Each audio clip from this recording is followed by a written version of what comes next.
Welcome students. आज हम करेंगे change in states of matter. पिछली वीडियो में स्टूडेंट्स हमने कवर किया था states of matter, solid, liquid and gas. तो आज हम पढ़ेंगे कि इनको कैसे एक दूसरे में आप चेंज कर सकते हैं। तो स्टूडेंट्स देखिए ध्यान से, मैं आपको जैसे एक डायग्राम बना रही हूँ। ये आपकी लिक्विड स्टेट है, इधर हम मेंशन कर लेते हैं सॉलिड स्टेट को, इधर हम मेंशन कर लेते हैं गैस स्टेट को। ठीक है, तो ये आपको प्रोसेसेस बता रही हूँ कि सॉलिड से जब लिक्विड में कन्वर्ट करेंगे तो उस प्रोसेस को क्या बोलते हैं। This process is called fusion.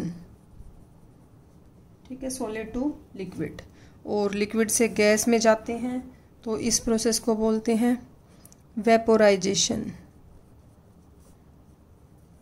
क्या बोलते हैं students? Vaporisation. Look at this students, ये मैं आपको बता रही हूँ 3 स्टेट्स का इंटर कन्वर्जन आपस में कैसे होता है। सबसे पहले देखिए, जब सॉलिड से लिक्विड में कन्वर्ट करते हैं that process is called fusion and the opposite one liquid to solid is called solidification. Liquid से गैस में जब हम बदलते हैं तो वेपोराइजेशन कहेंगे, और गैस से लिक्विड में जाएंगे तो कंडेंसेशन होती है, कंडेंस कर रहे हैं उसे। ओके, और solid to gas and gas to solid direct, this process is called sublimation in both ways. तो कई बार कोई भी स्टेट जो है वो डायरेक्ट कन्वर्ट हो जाती है सॉलिड टू गैस, और गैस टू सॉलिड, लिक्विड को छोड़ देते हैं बीच में से, लिक्विड स्टेट नहीं आती, तो वो प्रोसेस है सब्लिमेशन। तो फ्यूजन इधर, सॉलिडिफिकेशन इधर, वेपराइजेशन इधर, कंडेंसेशन। तो आप इसको जरूर ध्यान रखिएगा, इसको डायग्राम को। फिर हम करते हैं कि जो ये स्टेट्स में चेंज है मैटर की स्टेट्स में, ये कैसे होता है। तो देखिए स्टूडेंट्स, जो मैटर की स्टेट्स चेंज होती हैं वो 2 तरीके से होते हैं। बाय अप्लाइंग टेम्परेचर, टेम्परेचर से होती है, या फिर होती है प्रेशर से। तो ये 2 तरीके से हैं कि हम मैटर की स्टेट्स को चेंज कर सकते हैं। तो सबसे पहले हम करेंगे टेम्परेचर का। टेम्परेचर का मैं आपको बताती हूँ स्टूडेंट्स कि अगर सॉलिड स्टेट है, सॉलिड से आप लिक्विड बना रहे हैं या आप लिक्विड से गैस बना रहे हैं, तो ऐसे इस वे में अगर आप कन्वर्ट कर रहे हैं स्टेट्स को, तो स्टूडेंट्स आपको टेम्परेचर कॉन्टिन्यूअसली इंक्रीज करना पड़ेगा। इंक्रीजिंग टेम्परेचर इस तरफ इंक्रीज होगा। ठीक है, और अगर आप वापस इस वे में कन्वर्ट कर रहे हो तो टेम्परेचर गोज ऑन डिक्रीजिंग। इस तरफ स्टूडेंट्स टेम्परेचर डिक्रीज करना पड़ेगा, डिक्रीजिंग, ये आप समझ जाना। ये मैं शॉर्ट फॉर्म में लिख रही हूँ, इंक्रीज डिक्रीज। तो सॉलिड से लिक्विड, लिक्विड से गैस बनाएंगे तो आपको लगातार टेम्परेचर बढ़ाना पड़ेगा, लेकिन गैस से लिक्विड और लिक्विड से सॉलिड की तरफ जाएंगे तो आपको टेम्परेचर घटाना पड़ेगा। ये 2 मेन बात है कि टेम्परेचर की हेल्प से हम स्टेट्स को कैसे कन्वर्ट कर रहे हैं। इधर हीट देनी पड़ेगी, इधर हीट कम करनी पड़ेगी, मतलब ये कह सकते हैं ठंडक देनी पड़ेगी। ओके, तो स्टूडेंट्स आपको अच्छे से पता है, अगर हम वाटर का एग्जाम्पल लेते हैं तो जैसे आइस है, आइस सॉलिड है, आइस से वाटर और वाटर से हम बनाएंगे वेपर्स। तो इस प्रोसेस में हमें टेम्परेचर बढ़ाना पड़ता है कि आइस को गर्मी देंगे, हीट देंगे, तभी वो वाटर में बदलेगी। वाटर को और ज़्यादा गर्म करेंगे अप टू बॉइलिंग पॉइंट, तो वो वेपर्स में कन्वर्ट होगा। तो ये है प्रोसेस, हम इसकी स्टेट्स जो है मैटर की चेंज हो रही हैं। तो यहाँ पे हमने एग्जाम्पल लिया वाटर का। अब जो ये इंटर कन्वर्जन है स्टूडेंट्स, इसमें आपको 2 पॉइंट ध्यान रखने होंगे, जो 2 नई बातें आएंगी। एक तो आएगी कि मेल्टिंग पॉइंट क्या होता है, क्या स्टूडेंट्स, मेल्टिंग पॉइंट, और एक आएगी कि आपका बॉइलिंग पॉइंट क्या होता है। ओके, तो मेल्टिंग पॉइंट क्या है स्टूडेंट्स? वो टेम्परेचर है जिसपे कोई भी सॉलिड मेल्ट हो जाता है। क्या है मेल्टिंग पॉइंट? द टेम्परेचर, देखिए, temperature at which solid melts to form liquid, वो है मेल्टिंग पॉइंट आपका। और the temperature at which liquid boils to form vapours, वो कहलाएगा आपका बॉइलिंग पॉइंट। कि टेम्परेचर जिसपे सॉलिड पिघल के लिक्विड बन गया, जैसे आइस पिघल के पानी बन गई, वो प्रोसेस, वो पॉइंट है मेल्टिंग पॉइंट, और वो होता है 0 डिग्री सेल्सियस। अगर हम वाटर की बात करें तो पानी जो है, बर्फ जो है 0 डिग्री पे पिघल के पानी बनाती है, और बॉइलिंग पॉइंट होता है वाटर का 100 डिग्री सेल्सियस की, जो पानी है वो 100 डिग्री सेल्सियस पे वेपर बनता है। तो स्टूडेंट्स आपको ये ध्यान रखना है, इंपॉर्टेंट पॉइंट है कि जो बीच के टेम्परेचर है 0 से 100 तक, उसमें जो है वाटर की स्टेट में मिलता है, लिक्विड स्टेट में मिलता है। ओके, तो आप एक बात और ध्यान रखेंगे कि जो 0 डिग्री सेल्सियस है उस पे आइस पिघल के वाटर बना रही है, तो उस पे आइस भी प्रेजेंट है और वाटर भी प्रेजेंट है। ऐसे ही 100 डिग्री सेल्सियस पे वाटर इवेपोरेट हो रहा है, तो इस स्टेट पे, इस टेम्परेचर पे वाटर भी प्रेजेंट है और वेपर्स भी प्रेजेंट है, दोनों प्रेजेंट है इस पे। तो मेल्टिंग बॉइलिंग पॉइंट आपको समझ आ गए होंगे, पिघलने का टेम्परेचर और उबलने का टेम्परेचर। इसके साथ साथ हम पढ़ेंगे कि भाई एक टेम्परेचर पे दोनों प्रेजेंट हैं। और आपने देखा होगा कि कॉन्टिन्यूअस हम हीट करते जा रहे हैं आइस को, लेकिन टेम्परेचर 0 डिग्री सेल्सियस ही दिखाएगा और वाटर बनता जा रहा है। ठीक है, तो ये कैसे होता है?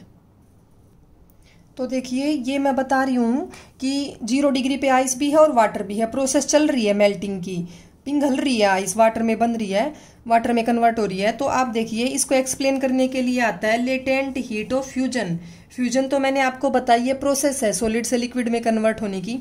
लेटेंट हीट क्या होती है स्टूडेंट्स? लेटेंट हीट होती है, ये एक छुपी हुई हीट है, मतलब कहीं हिडन है, हिडन होती है, ये दिखाई नहीं देती। कि आप वैसे अगर थर्मामीटर से नोट करेंगे तो आइस को 0 डिग्री मिल रहा है टेम्परेचर, लेकिन आप नीचे से गर्म भी लगातार करते जा रहे हैं और वाटर बन रहा है, तो जब तक आइस पूरी तरह वाटर में कन्वर्ट नहीं हो जाती तब तक थर्मामीटर 0 डिग्री टेम्परेचर दिखाएगा, बढ़ेगा नहीं टेम्परेचर। तो ये सारी हीट कहाँ जा रही है जो हम नीचे से लगातार दे रहे हैं? वो सारी जो ये पार्टिकल्स हैं आइस के, ये उसको स्टोर कर लेंगे, इकट्ठी कर लेंगे, वो जो वाटर के पार्टिकल्स हैं, तो वो सारी इसके पास इकट्ठी रह जाएगी। तो आपको ये समझना है यहाँ पे कि आइस और वाटर में से ज़्यादा हीट, ज़्यादा एनर्जी किसके पास है? देखो, आइस कन्वर्ट हो रही है वाटर में, वाटर ने वो एनर्जी ले ली, वो हीट ले ली, तो उसके पास स्टोर्ड है।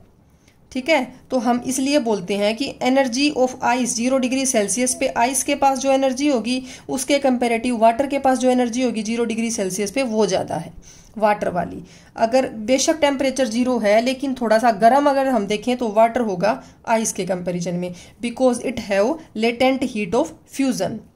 तो लेटेंट हीट ऑफ फ्यूजन को हम कैसे डिफाइन करेंगे कि amount of heat required to change 1 kilo of solid into liquid at atmospheric pressure. Atmospheric pressure होता है स्टूडेंट्स, जैसे जो सी लेवल पे एयर का प्रेशर है, सी के लेवल पे, उसको हम 1 एटमॉस्फेरिक प्रेशर मानते हैं, तो उससे कंपेयर करते हैं सारे एटमॉस्फेरिक प्रेशर को। तो लेटेंट हीट ऑफ फ्यूजन क्या है कि वो हीट जो 1 किलोग्राम सॉलिड को लिक्विड में कन्वर्ट करने के लिए चाहिए, कितने पे? एटमॉस्फेरिक प्रेशर पे, 1 एटमॉस्फेरिक प्रेशर पे। तो ये हो गया आपका लेटेंट हीट ऑफ फ्यूजन। ऐसे ही बात आती है जब लिक्विड से वेपर्स बनते हैं, उसको बोलते हैं लेटेंट हीट ऑफ वेपराइजेशन। ये देखिए स्टूडेंट्स, ये मैंने नोट डाउन कर दिया है कि लेटेंट हीट ऑफ वेपराइजेशन क्या है? वो अमाउंट ऑफ हीट है जो 1 किलोग्राम लिक्विड से एक वेपर्स बनने के लिए जो चाहिए। ठीक है, तो सेम यहाँ पे हो रहा है स्टूडेंट्स। आप यहाँ पे भी ऐसे ही देखेंगे कि जब 100 डिग्री टेम्परेचर हो गया है तो वाटर वेपर्स में कन्वर्ट करना स्टार्ट कर गया है, तो 100 डिग्री पे वाटर भी प्रेजेंट है और वेपर्स भी प्रेजेंट है, process is going on. But if you are continuously heating, तो वो हीट है वो कहाँ जा रही है? बिकॉज थर्मामीटर में टेम्परेचर राइज नहीं होता, तो कहाँ जा रही है स्टूडेंट्स वो हीट हिडन है, वही लेटेंट हीट ऑफ वेपराइजेशन की फॉर्म में। तो अगर हम यहाँ पे देखें कि 100 डिग्री सेल्सियस पे वाटर भी है और वेपर्स भी है, तो ज़्यादा एनर्जी किसके पास होगी? वेपर्स के पास होगी, क्योंकि इसने स्टोर कर ली है वो हीट जो हम नीचे से प्रोवाइड कर रही है in form of latent heat of vaporisation. अब इसमें आपके क्वेश्चंस भी बनते हैं, आपके एक्सरसाइज में भी दिए होंगे कि जो एक तो है गर्म पानी, उबलता हुआ पानी 100 डिग्री सेल्सियस पे, एक है 100 डिग्री सेल्सियस पे ही भाप। ठीक है, तो जो वाटर है बॉइल्ड और जो स्टीम है 100 डिग्री सेल्सियस पे, तो कौन सा आपको ज़्यादा हर्ट करेगा? बर्निंग किससे ज़्यादा होगी?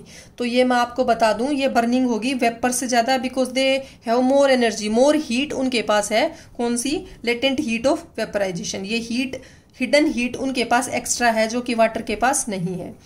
ऐसे ही अगर हम यहाँ पे बात करें तो ये पूछेंगे 0 डिग्री सेल्सियस पे वाटर भी है, 0 पे आइस भी है, तो किससे आपको ठंडक का एहसास ज़्यादा होगा? पानी से होगा कि बर्फ़ से होगा?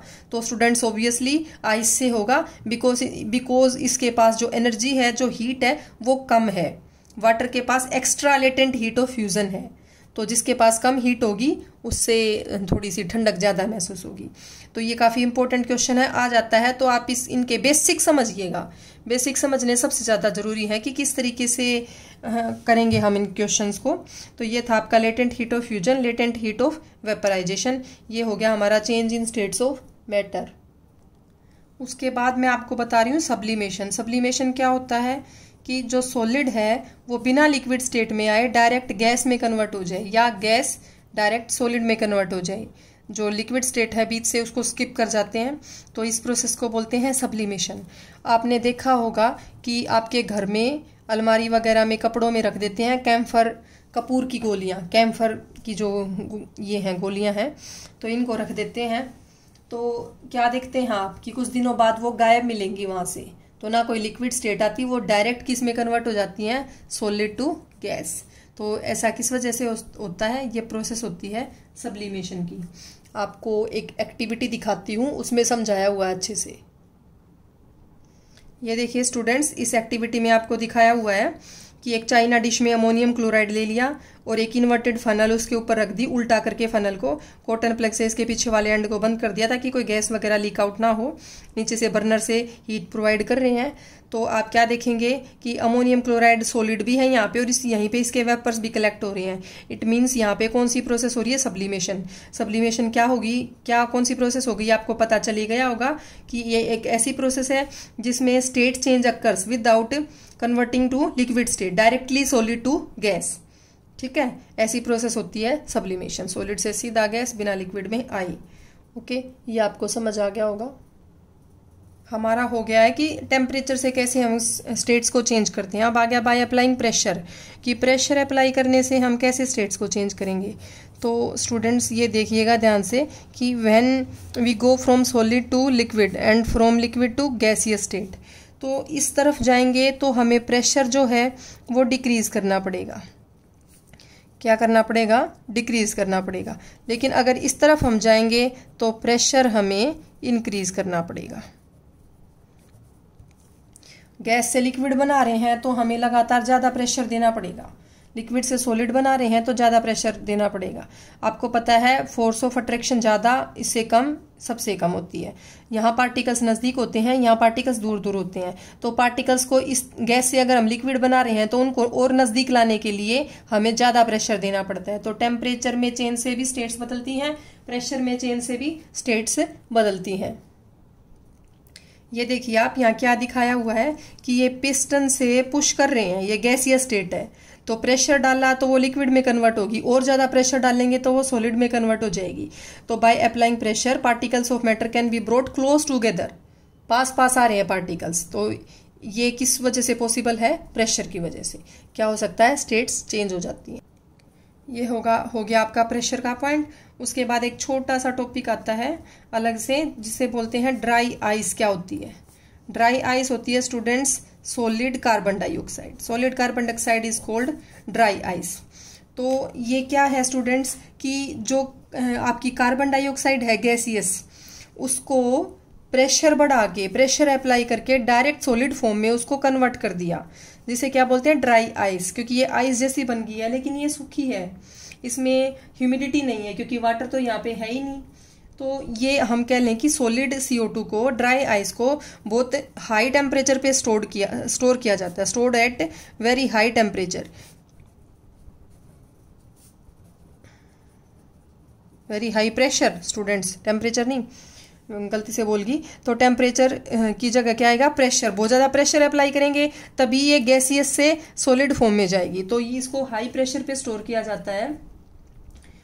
ठीक है, करीब करीब 1 एटमॉस्फेयर का प्रेशर। ठीक है, ये लगाएंगे तो ये होगी आपकी solid CO2 dry ice. Liquid state में कन्वर्ट नहीं होती है, डायरेक्ट सॉलिड स्टेट में कन्वर्ट होती है। उसके बाद कुछ न्यूमेरिकल्स आते हैं स्टूडेंट्स। यहाँ पे मैं आपको बता दूं कि जो मेज़रमेंट्स होती हैं, हम कैसे मेज़र करते हैं टेम्परेचर को, वो देखिएगा आप।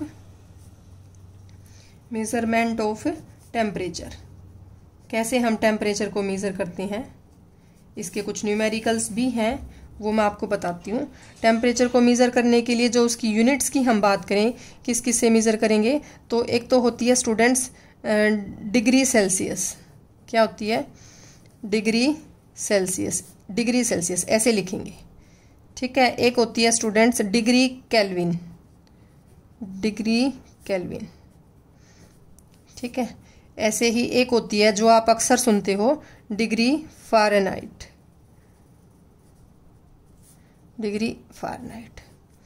तो इसके बारे में ज़्यादा नहीं है आपके सिलेबस में, इन दो के बारे में ज़्यादा है। तो वैसे मैं आपको एग्जांपल बता दूं कि फॉर एग्जांपल आपने ऐसा सुना होगा बॉडी का टेम्परेचर होता है 37 डिग्री सेल्सियस नॉर्मल, लेकिन फ़ारेनहाइट में हम देखते हैं 98.4 डिग्री फ़ारेनहाइट होता है, ठीक है। तो जो हमारे क्लिनिकल थर्मामीटर होते हैं, जो डॉक्टर्स यूज़ करते हैं थर्मामीटर को, उनमें फ़ारेनहाइट का स्केल होता है, डिग्री एफ में मेज़र करते हैं वो थर्मामीटर्स।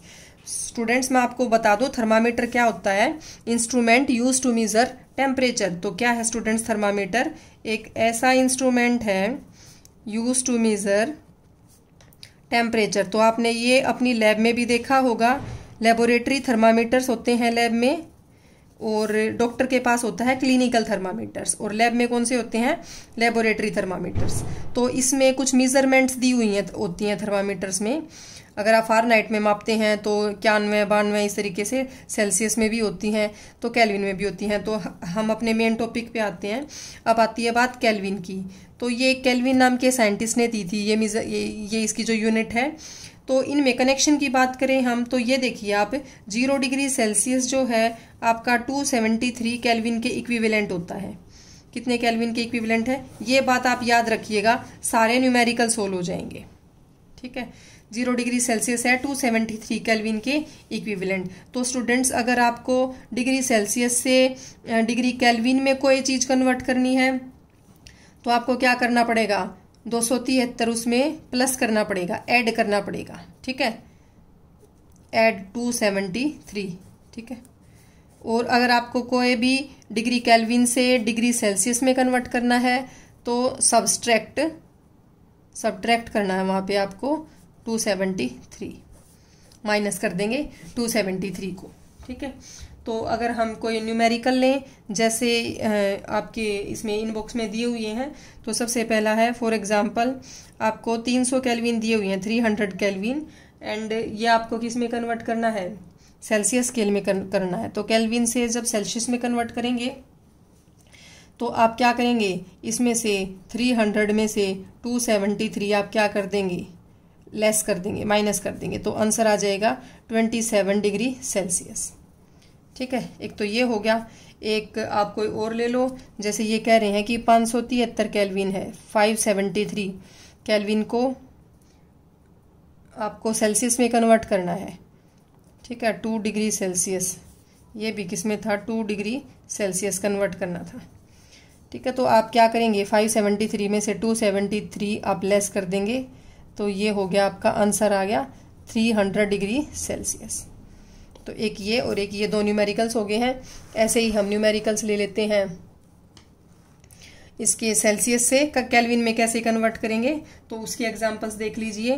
250 डिग्री सेल्सियस आपको दिया हुआ है और ये कन्वर्ट करना है किस में, आपको डिग्री केल्विन में कन्वर्ट करना है। तो क्या करेंगे स्टूडेंट्स, सेल्सियस से केल्विन में कन्वर्ट करने के लिए आपको 273 ऐड करना होगा। तो इसमें आप 273 ऐड कर देंगे 3, ये हो गया 523 डिग्री केल्विन, ठीक है। इस तरीके से आप कोई भी न्यूमेरिकल कर सकते हैं। सेल्सियस से केल्विन में कन्वर्ट करना हो तो 273 ऐड करना है, और केल्विन टू सेल्सियस में 273 आपको सब्सट्रैक्ट करना है। तो इस तरीके के हैं स्टूडेंट्स आपके ये इसमें इनबॉक्स क्वेश्चंस।